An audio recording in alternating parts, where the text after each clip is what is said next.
तो लोकसभा चुनावों का बिगुल बज गया है। भारतीय जनता पार्टी ने अपनी तमाम सहयोगी दलों के साथ मिलकर एनडीए के लिए नारा दिया है कि अब की बार 400 पार, यानी कि लक्ष्य रख दिया है कि 400 से ज्यादा लोकसभा की सीटें जीतनी हैं। लेकिन क्या वाकई में ये सीटें जीत पाएगी भाजपा, जब वो अपनी ही पार्टी के कई दिग्गज नेताओं को एक के बाद एक करके लगातार दरकिनार करती जा रही हो। बात हो रही है यहाँ पर भारतीय जनता पार्टी से बिहार से आने वाले एक ऐसे नेता की जो 2 से 3 मर्तबा लोकसभा सांसद रहे, राज्य सरकार में भी मंत्री पद संभालते हुए बड़ी भूमिका अदा की। इसके अलावा बिहार विधान परिषद के भी सदस्य रहे, अटल बिहारी वाजपेयी सरकार में भी केंद्रीय मंत्री रहे और कई अन्य पदों पर रहकर भारतीय जनता पार्टी के कार्यभार को बेहद अच्छे से संभाला। लेकिन इस साल खास तौर पर लगातार उन्हें दरकिनार किया गया। बात हो रही है यहाँ पर बीजेपी के दिग्गज नेता शाहनवाज हुसैन की।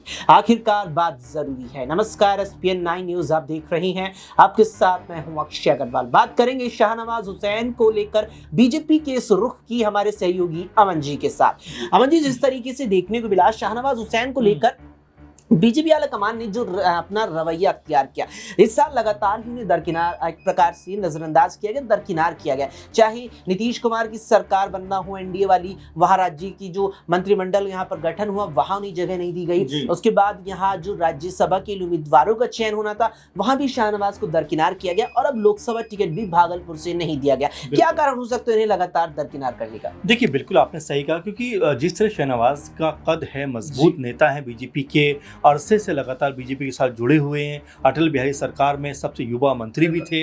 इन सब के बावजूद भी जब से मोदी सरकार, या यूं कहें कि पीएम मोदी ने जब से पूरी पार्टी की बागडोर संभाली है, या जिस तरह से उनके कहे अनुसार पूरी पार्टी चल रही है, उसमें कहीं भी शाहनवाज जो है वो फिट होते हुए दिखाई नहीं पड़ते हैं। यही वजह है कि उनको एक तरीके से दरकिनार कर दिया गया। 2014 में भागलपुर सीट से वो चुनाव हारते हैं, उसके बाद से लगातार उनको एक तरह हाशिए पर रखा गया और यही बात लगातार कही जा रही है कि इतने बड़े नेता को आखिर बीजेपी इस तरह साइडलाइन कैसे कर सकती है। क्योंकि 2024 की अगर आप बात करें तो देखिए, बिहार में ही किशनगंज की जो सीट है, यहाँ से जो शाहनवाज पहले भी चुनाव लड़े हैं और जीते भी हैं 90s में, तो ऐसे में क्या उनको वहां से एक बार फिर उतारा जा सकता था? इसको लेकर लगातार कह सकते हैं कि जो बीजेपी के अंदर भी कयासबाजी हो रही थी, वहीं बिहार की जो राजनीति वहां भी काफी हलचल मचती दिखाई पड़ रही थी। क्योंकि इसकी एक बड़ी वजह यह है कि जो सीमांचल का क्षेत्र आता है, ये किशनगंज जो सीट है, और यहाँ पर 70% से भी अधिक आबादी जो है मुस्लिम बहुल इलाका माना जाता है। तो ऐसे में अगर यहां से शाहनवाज को उतारा जाता तो बीजेपी के लिए एक बड़े मजबूत मुस्लिम चेहरे के तौर पर वो उभर कर सामने आते। लेकिन यहीं पे जो लगातार परेशानी बढ़ती है बीजेपी के लिए कि एक तरफ तो बात करती है कि सबका साथ और सबका विकास लेकर चलेंगे, किसी भी धर्म समुदाय से हमारा कोई वो कह सकते हैं कि अलगाव नहीं है, लेकिन जब शाहनवाज जैसे बड़े चेहरे को आगे बढ़ाने की बात आती तो बीजेपी आखिर अपने कदम पीछे क्यों खींच लेती, जबकि उसको शाहनवाज को आगे बढ़ाना चाहिए। क्योंकि शाहनवाज, जो आपने शुरू में सही कहा कि बिहार सरकार में भी कहीं ना कहीं कोई भूमिका उनकी हो सकती थी, और इस बात को कयास भी थी कि क्या इस बार बीजेपी एक मुस्लिम प्रत्याशी या मुस्लिम मुख्यमंत्री के तौर पर शाहनवाज को बिहार के अंदर उतार सकते। क्योंकि आपको याद होगा कि सम्राट चौधरी ने बड़े खुले तौर पर यह बात कही थी कि भाई इस बार अगर नीतीश के साथ में बीजेपी का गठबंधन होता है तो मुख्यमंत्री जो है वो बीजेपी की तरफ से होगा। लेकिन ये सब जो है जुमलेबाजी बनकर रह जाती है और शाहनवाज जो है कहीं भी नजर नहीं आते। लोकसभा चुनाव में जरूर उम्मीद थी कि भागलपुर या फिर जो किशनगंज है वहां से उनको कहीं एक जगह से बीजेपी चुनाव लड़ा सकती है, लेकिन जिस तरह से उनकी अनदेखी की गई है वो अपने आप में कई तरह के सवाल खड़े करती है। वहीं जब शाहनवाज से पूछा जाता है कि भाई आपको क्या लगता है, आपको दरकिनार कर रही है पार्टी, कहते हैं कि देखिए मैं बहुत युवा सांसद बना हूं, युवा मंत्री रहा हूं, बहुत सारी जिम्मेदारियां बीजेपी ने मुझको दी हैं, तो दरकिनार करने का तो कोई मतलब है नहीं। 17 सीटों पर हम चुनाव लड़ रहे हैं, ऐसे में पार्टी ने सोचा होगा कि कम सीटें इसलिए मुझे शायद नहीं उतारा होगा। देखिए वो दुख भी जाहिर कर रहे हैं, तो किस तरह से जाहिर करते हुए दिखाई पड़ रहे हैं, क्योंकि वो कह सकते हैं खुले तौर पर अपने बारे में ये बात नहीं कह सकते कि मुझे पार्टी ने नहीं उतारा। लेकिन बिल्कुल ऐसा लग रहा है अक्षय की शाहनवाज को दरकिनार बीजेपी ने किया है। बिल्कुल, यहाँ पर शाहनवाज हुसैन को दरकिनार बीजेपी ने किया है और एक नहीं कई उदाहरण इस साल देखने को मिली है और तमाम उदाहरणों का यहाँ पर तमाम दर्शकों के सामने हमने जिक्र भी किया। ऐसे में अमन जी, शाहनवाज हुसैन को लेकर लगातार ये बात आ रही है कि कांग्रेस का वो अहम मौके पर दामन थाम सकते हैं, क्योंकि उतनी ज्यादा भी उनकी उम्र नहीं है कि राजनीतिक भविष्य अब कम बचा हो। क्या वाकई में कांग्रेस का रुख भविष्य को देखते हुए कर सकते हैं? जी बिल्कुल, आपने महत्वपूर्ण सवाल उठाया कि उम्र की आप बात करें। देखिए अभी कह सकते हैं पॉलिटिकल लिहाज से युवा है वो, और ऐसे ऐसे में उनको ये कह देना कि भाई ये कहीं मिसफिट हो रहे हैं या कहीं हमारे साथ चलने के कह सकते हैं कि अब वो दौर नहीं रहा जब उनको साथ लेकर चलेंगे, तो मेरे ख्याल से बीजेपी के लिए ये सोचने का विषय है कि जो उनके वरिष्ठ नेता हैं, बड़े नेता हैं, जो लंबे वक्त से पार्टी की सेवा कर रहे हैं, उनको इससे दरकिनार करना कहीं भी उचित नहीं है, तर्कसंगत नहीं है। और लगातार सिलसिलेवार तौर पर देखा जा रहा है कि जो उत्तर भारत के नेता हैं, जो बड़े बनते हुए दिखाई पड़ते हैं, उनको जो कह सकते हैं गुजरात लॉबी उनको साइड लाइन करने का काम कर रहा है। आप देखिए, चाहे हम बिहार में शहनवाज की बात करें, मध्य प्रदेश में शिवराज सिंह चौहान की बात कर सकते हैं, राजस्थान में जिस तरह से हम देख रहे हैं कि वसुंधरा राजे को पूरी तरह से अलग थलग कर दिया गया, छत्तीसगढ़ में रमन सिंह का कोई आता पता नहीं है, कोई बात नहीं कर रहा उनके बारे में। और वहीं जिस तरह से हम देख रहे हैं उत्तर प्रदेश में भी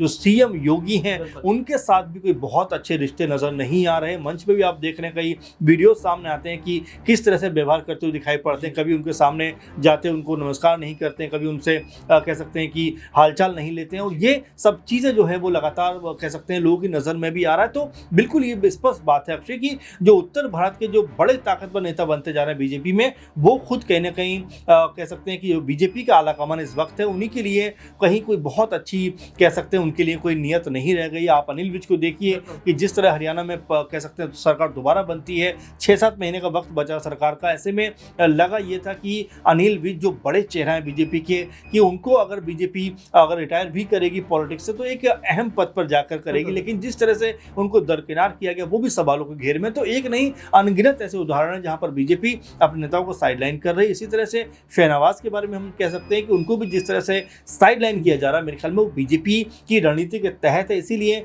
शहनवाज ना कुछ बोल पा रहे हैं और ना कुछ इसके ऊपर कह पा रहे हैं। बिल्कुल, यहाँ पर शहनवाज हुसैन ना कुछ बोल पा रहे हैं ना कह पा रहे, लेकिन बात जब चली है यहाँ पर शहनवाज हुसैन को दरकिनार करने की, तो जो दरकिनार यहाँ शब्द आ चला है वो केवल शहनवाज को लेकर नहीं बल्कि हाल ही में पार्टी के कई नेताओं को लेकर लगातार इस्तेमाल होता आया है और अभी भी हो रहा है। मन जी, आपने जिक्र किया यहाँ पर जिस तरीके से बात चल रही है शिवराज सिंह चौहान का, राजस्थान से वसुंधरा राजे का, छत्तीसगढ़ से रमन सिंह का, आपने इस बात का भी जिक्र किया कि बीजेपी की रणनीति है कि यहाँ पर जो नेता उम्र दराज होते आ रही हैं, जिनका राजनीतिक में ज्यादा भविष्य नहीं बचा है, जो 10 साल बाद पार्टी का शायद नेतृत्व अपने क्षेत्रों में ना कर पाए, क्या ये रणनीति बीजेपी की उस पर उलट ना पड़ जाए? देखिए, बिल्कुल बहुत महत्वपूर्ण सवाल उठाया आपने, क्योंकि देखिए जो वरिष्ठ नेता हैं आपके, वही आपकी ताकत। आप देखिए बरेली में जिस तरह से हम देख रहे हैं, संतोष गंगवार कई दफा बीजेपी के कह सकते हैं एमपी बने हैं, मंत्री बने हैं, लेकिन उनको हटाने का सीधा सीधा असर पड़ रहा है कि वहाँ के जो बीजेपी के तमाम समर्थक हैं वो दूसरी पार्टी को वोट देने की बात कहते हुए नजर आते हैं। आप देखिए पीलीभीत में भी कुछ ऐसे ही नज़ारा दिखाई पड़ा, वरुण गांधी को हटाते हैं, वहाँ पर तमाम समर्थक सपा के पास जाने की बात करते हैं। तो ऐसे कई जगह हैं जहाँ पर जो लोग हैं उनके जो प्रत्याशियों को वोट जो कह सकते हैं कि जब उनको नहीं उतारा जा रहा है तो वो भी कहीं और कह सकते हैं कि वोट अपना देने की बात कह रहे हो। इससे सीधा सीधा जो कह सकते हैं घाटा है, नुकसान है, वो बीजेपी को होगा। आप देखिए राहुल कांसवान किस तरह से बीजेपी के सबसे मजबूत चेहरों में से एक थे राजस्थान में, उनको बीजेपी टिकट काट देती है, वो कांग्रेस पार्टी में चले जाते हैं। तो यहाँ पर अब बीजेपी भी कहीं ना कहीं जो राह एक समय बीजेपी ने अपनाई थी, अब उस पर खुद वो उससे उतरती हुई दिखाई पड़ती है। यहाँ पर उनके जो नेता हैं, नाराज नेता हैं, वो अब कांग्रेस पार्टी या तमाम जो दल है उनके पास में जाते हुए दिखाई पड़ते हैं। इससे आप समझ सकते हैं बीजेपी के लिए जो ताकत थी अब कहीं ना कहीं वो नुकसान में तब्दील होती हुई दिखाई पड़ेगी। क्योंकि देखिए जो अनुभव होता है, जो अनुभवी नेता होता है, अश्विनी चौबे को आपने देखा रोते हुए, उनको देखा कि किस तरह बिलख रहे थे। तो ऐसे कितने सारे नेता हैं जो जिस तरह टिकट उनको काटा गया है वो अपने आप में पीड़ादायक है। बीजेपी इसको लेकर कोई स्पष्टीकरण तो दे नहीं पा रही, लेकिन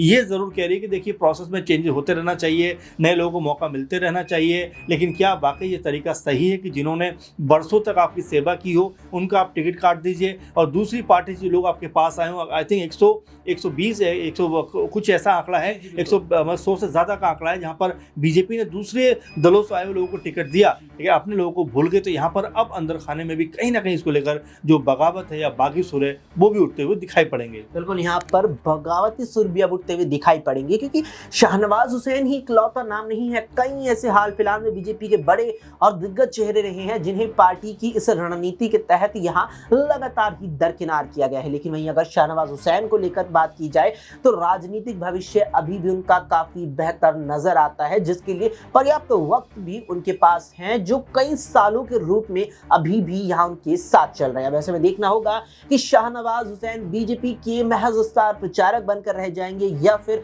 अलग रणनीति बीजेपी ने जिस तरीके से अपनाई उसी तरीके से हुसैन यहाँ अलग रणनीति अपना करके बीजेपी को बड़ी पटकनी देंगे या इसी प्रकार लगातार बने रहेंगे। क्या कुछ इस पर आपकी राय है? कमेंट बॉक्स में भी कमेंट करके जरूर बताएं। फिलहाल के लिए इस पेशकश में इतना ही। देश और दुनिया की तमाम खबरों के लिए आप देखते रहें SPN 9 न्यूज।